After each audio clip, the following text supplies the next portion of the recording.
Hello guys, magandang hapon. Nandito tayo sa outside sa ating planeta, no?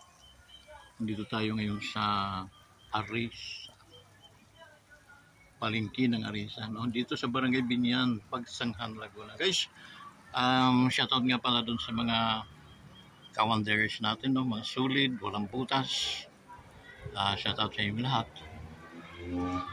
Napunta kami rito guys, sinatid namin yung mag-a-attend ata ng parang short seminar itong si Mayura. Kasama yung apo iwan sa akin, sabi ko hindi baka mag-iiyak yan, so dinala namin. So yun, dala niya siya sa doon nasa taas ng Arisa mo. Ako naman ikot-ikot ako, wala namang gagawin doon, so ikot-ikot na lang ako dito. Isipan ko mag-vlog guys. Actually ito yung bagong pinatatayo ng Pagsanghan. Pinatatayo nilang municipal hall. Okay, papakita ko sa inyo.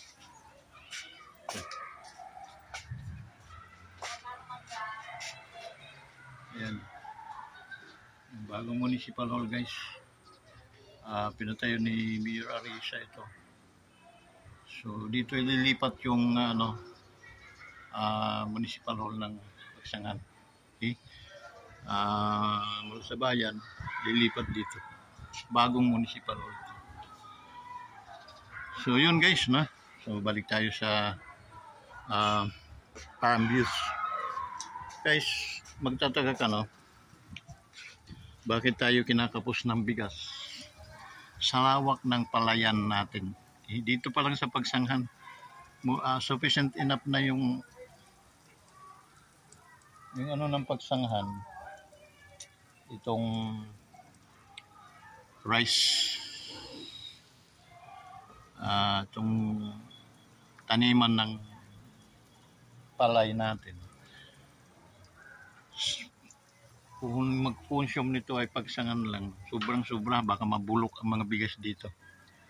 Sa dami sa lawak ng palayan natin, dito pa lang ito sa isang portion na mayroon pa doon sa kabila, puntang dagat.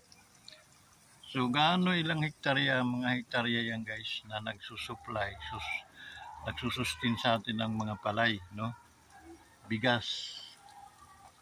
Na how come na tayo ay shortage at ang bigas natin nagiging dolyares 70 plus, no? It can very insult to the president today, no, Luis Marcos.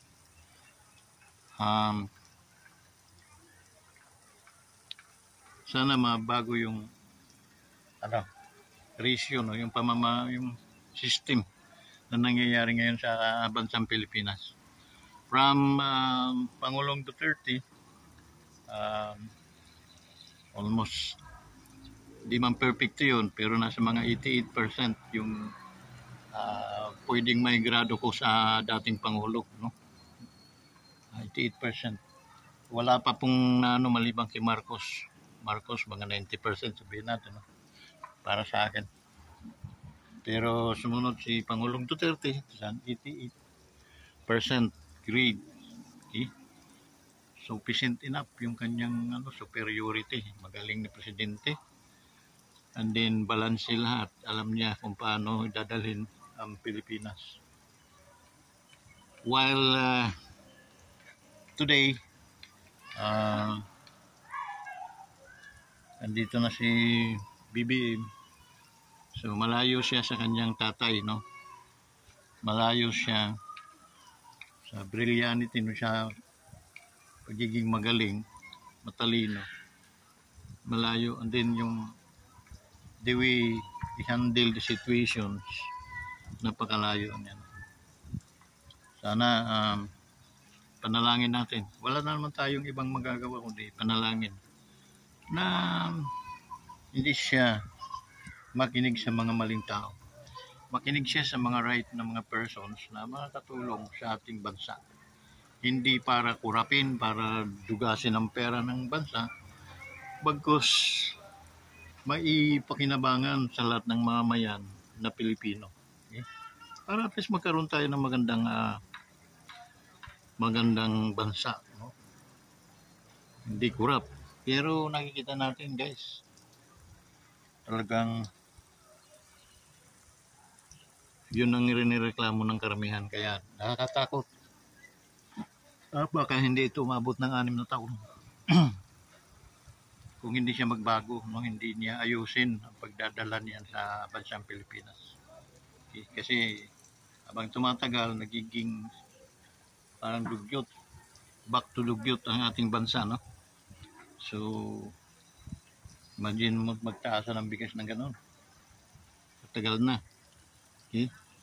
So, while yung mga bigas, napakarami dyan sa mga holder, no? Mga ino-hold nila yung mga bigas, pinapadlak sa kanilang mga bodega, inihintay ng pag dating ng import ulit, i-release yung mga bigas, panibagong naman, kaya hindi sila mabubulukan.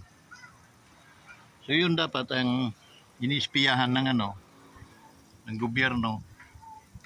Paano kung i-espiya ay mga kadugurin lang nila, mga kadugo nila yung gumagawa ng mga ganon. Pag isang isang pagtatraidor yan sa ating bansang Pilipinas. So sana magbago. Sana magbago. Okay? So ito ipapakita ko sa inyo itong rice field natin, no? Rice field. Kung gaano kalawak ito, guys. Kung gaano ka sufficient enough supposed to be yung ating stocks price sa dami ng nagtatanim. Hindi lang ito guys, nakikita niyo yung portion hanggang doon pa ito, hanggang doon sa mga kabundukan, puno ng kabundukan na yan. Meron tayong mga palayan dyan. So magtataka ka, no? It's amazing na ating bigas maabot na ganong kataas. How come? So yun. At ngayon parang dumadami ang korap dito sa ating bansa na dati talagang kinakastigo ni President Digong yung mga nangungurap nung araw. Ngayon sila na. Okay? So nung mangyayari kaya sa bansang Pilipinas, palagi na lang ganito, makakuha tayo ng matinong presidente, after end ipapakulong pa. Okay? Ganun kasalaula ang mga Pilipino. Yung iba, okay? Papakulong nila sa dami ng magandang nagawa. Okay?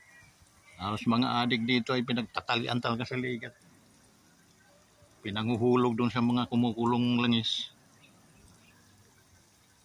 Ang kapalit, kakasuhan pa. Ayaw magkaso dito sa sariling bansa, magkakaso pa sa ibang court, no?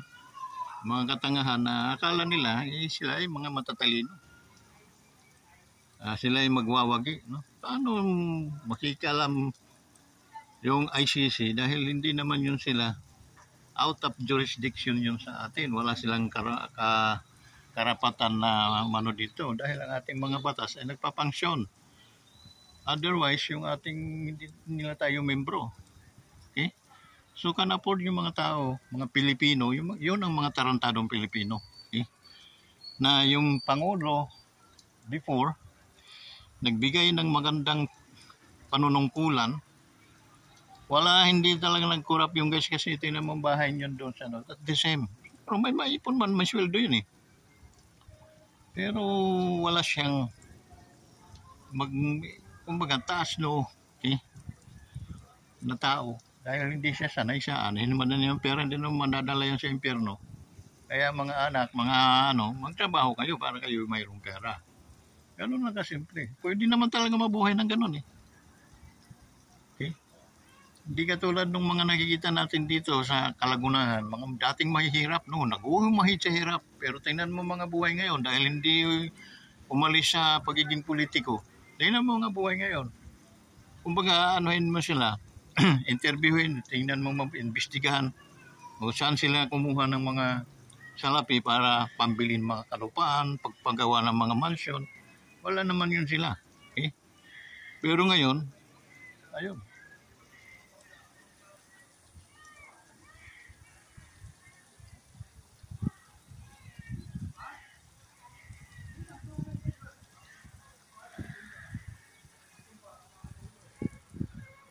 Kaya yun guys, no?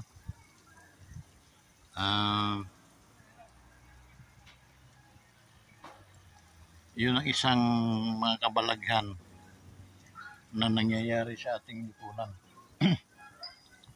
Maraming mga taong may mga balirak ang utak talaga. Nakakahiya kasi kapwa natin Pilipino sila, no? Pero mag-isip talagang isip demonyo. Imagine mo, nag-ambag ka ng magandang trabaho, magandang inambag mo sa bansa natin. Paglabas mo sa iyong opisina, papakulong ka, didimanda ka, mumurahin ka. Na-instead kami, nahangaan namin. No? Masyado naming iniingatan at bilib kami doon. Dahil bibihiran mga taong ganun na manunungkulan ka sa ating bansa ng walang kapalit na kayamanan. Bibihiran mga taong ganyan. Tapos, pag-iisipan pa nating patayin, ipakulong, ipahiya, murahin. Diyos ko. Kaya sarap magrambulan yung mga taong mga saraulog versus sa ating mga matitino. Kanya-kanya tayong hasa ng mga itak, no? Puro daanin na natin sa mga armas talaga. Punta tayo sa malawak na no? Yung inyong grupo at saka grupo ng mga matitinong tao. Ang matitiram, yun, ang matibay. Tingnan natin kung gaano kayo karami. Mas marami matitino dito sa Pilipinas, guys. Okay? Kontra dyan sa mga barombado, mga bulaos na mga tao. Bihira lang yan sila. So guys, sana naunawaan ninyo yung ating sama ng loob. Dahil unang-una, yung mga taong ganyan, dapat natin hinahangaan. Preserve natin yun. Hindi para ipapatay, para patayin, para lisiyain, murahin. Hindi. Dapat makatikim ng mura yung mga taong mga kurap. Okay? Dapat ang tinatagtad ng pino. So yung guys, no? Na ano lang yung mga saloobin natin. Okay? Kumbaga nasasabi natin dahil nga grabe naman yun. Okay? So ngayon, imagine mo tumabot ng ganito ang bigas natin, 80, 70. So, tapos ang sweldo hindi naman nagmumove. Kita ng tao hindi naman nagmumove. Okay? So, yun guys. Yun ang ipanalangin natin mga idol na sana yung mga ganyang mga klaseng tao ay magbago na. Okay? Wag nang antayin na tayo ay tawag nun. Tayo ay mag-aaway, no?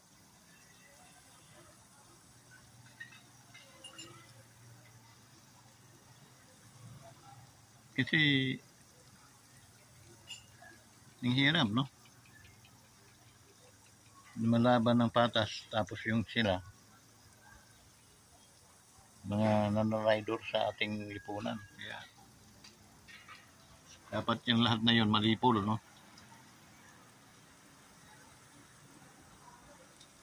Sa anumang paraan, baka ang Diyos na ang bahala sa kanila, no? So, ganun na lang. Panalangin na lang natin sila. Panalangin natin ang kumilos ang Diyos sa ating bansa. Baguhin ng Panginoon ang dapat baguhin. at para magkaroon ng walang humpay na biyaya ang bawat mamamayan sa ating bansa. Yun lang guys. Kaya ko pinapakita sa inyo, at least napakaganda sa pakiramdam. Nakita natin itong taniman ng palay. Ito kaani lang nito. Kaani lang nito. Ito may anihin pa doon. So bigas na naman yung guys. Okay? So kung iisipin mo nga, sufficient enough yung stock para sa mga mamamayan dito sa Pagsangan, Santa Cruz. Okay? More than sufficient enough yung palay. Pero magtataka ka bakit napakamahal ng bigas natin. Okay? Ang mga scientist, suko sila. Hindi nila may paliwanag bakit nagkaganyan tayo. Isa lang ang conclusion dahil sa mga kurap na mga tao. Kurap na mga Pilipino, kurap na mga negosyante. Iyon ang dahilan yan. Okay? Pero kung bata-bata pa si Pangulong Digong, siya ang presidente, tigpas sa mga liging mga yan. Okay? At huwag niyo ipanalangin na kami maging presidente. Bihitin ko kayo talaga patiwari, mga negosyante, mga baliw. Kahilira kayo dyan sa plaza namin, patiwari.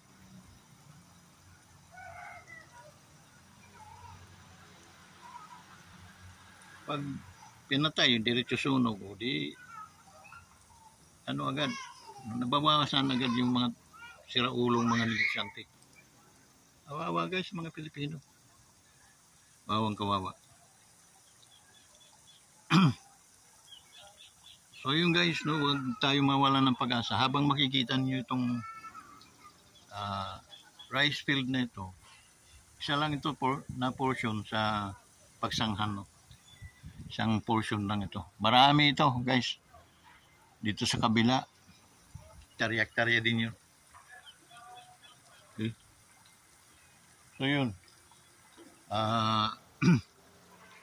Ang mangyayari nito guys, habang nakikita niyo ito, mag-follow kayo sa ating YouTube channel, Wanderers Motovlog TV, i-likes ninyo, i-comment. Ito'y makakapagbawas-bawas din ng sama ng inyong mga loob. Pag nakita niyo yung ganito kagandang tanawin, ito'y magbibigay sa atin ng pag-asa. Nandami pa naman pala nating rice field. Napakarami pa nating inaasahan na pagkain o bigas. Magiging produkto ng produce ng bigas sa Pagsanghan pa lang yun. Okay? Dito pa lang yun sa Pagsanghan.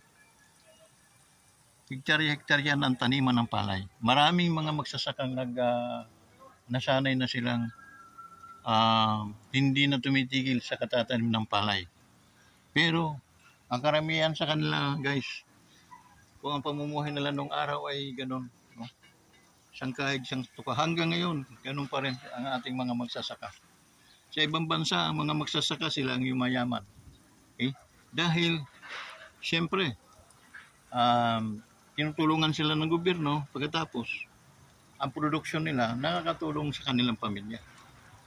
Maambag din naman siguro sila ng mga buhis-buhis, pero hindi katulad dito sa atin. Na napakababa ang kinikita ng mga ating mga magsasaka. Okay? Pag sinabing libre ang mga abono, libre ang patubig, hindi nangyayari. Okay? Dahil gagawang paraan para magkapera itong mga nasa gobyerno. Okay? So yun guys, ang ano dito sa atin. At least, hindi mo mapapatay yung sakit na nagiging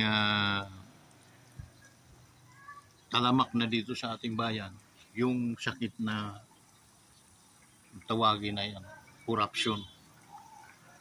Yun ang sakit na parami ang dinadaluyan. Okay? At pag hindi ka membro at hindi ka sumali sa kanila, kahit di kayo matinong tao, pagbabalakan ka pa nilang patayin, pagbabalakan ka pa nilang sirain at ipakulong. Okay? So ang gagawin natin guys, unahan na natin sila. Okay? Unahan na natin sila, alam naman natin kung sino-sino ang mga taong yun. Sila ay ating ipagtitiwarik dyan sa biting patiwarik sa mga plaza, pagsisilaban natin ng mga yun. Matino lahat ng tao ng ating bansa. Hard work, big P, no? Kasi yun talaga ang dapat. Kay hard worker, dapat ikaw ay yumayaman.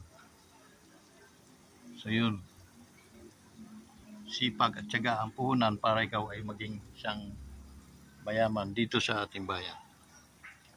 Hindi pangungurap, pangdudugas, pagnanakaw ang pupunanin mo para ikaw ay sumikat at yumaman sa ating lipunan. Di ba mali? Maling-mali. So ayun guys. Hanggang dito na lang, no? Sa mga kaibigan natin, no? Shout out sa inyong lahat. Saan man kayong dako sa ating bansa o sa ating globe, no? Shout out mga Pilipino, scattered kasi sa dami ng Pilipino, no? Shout out sa inyong lahat guys, and then mag-subscribe kayo sa ating YouTube channel. Supportahan din nyo ito kasi dito sa inyong mga pagla-likes, sa subscribe, dito rin tayo kumikita. So hindi naman nagagawa ang isang video para at least ganun lang kasimple, no? Nagagawa ang mga video natin tulad nito, pinupuntahan natin yung mga lugar na dapat ninyong makita para magkaroon man lang tayo din ng challenge, magkaroon tayo ng mapawi sa mga kaisipan natin na yung pagiging negatibo, no? Wala nang pag-asa ang Pilipinas. Hindi guys, no? Tingnan nyo yung ating rice field, no? Ito makakapag-challenge sa inyo na may pag-asa pa ang mga Pilipino. Okay? So, wag po tayong mawalan ng pag-asa. Tayo'y maniwala at magtiwala sa Diyos. At siya ang magbibigay sa atin ng tunay na lakas, tunay na pag-aruga na